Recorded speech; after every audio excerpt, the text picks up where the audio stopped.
दोसर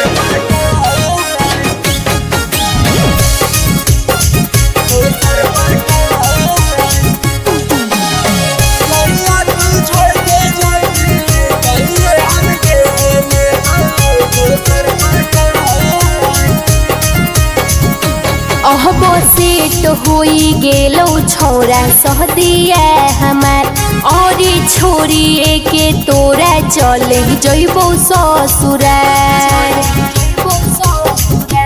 अहबो सेट होई गेलो छोरा सहदिया हमार और छोरी के तोरा चले जइबो ससुरार। पिया घरे जइबो लौट के ना आइबो लिहे अपन दिल के समझाई। जहिया तू छोड़ के जइबी तहिए हम गेले बहु दोसर पटाई। जहिया तू छोड़ के जइबी तहिए हम गेले बहु दोसर पटाई। दोसर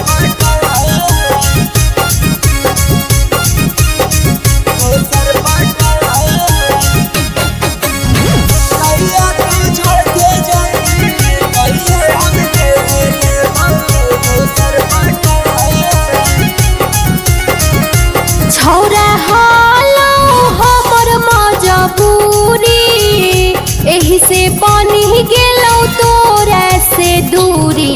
कि हमरो तू माफ करी हे रे कि हमरो तू माफ करी हे। करी के वादा बदला निरादा तोड़ी देनी दिलावा हमार। जहिया तू छोड़ के जइबी तहिए हम गेले बहु दोसर पटाई। जहिया तू छोड़ के जइबी तहिए हम गेले बहु दोसर पटाई। दोसर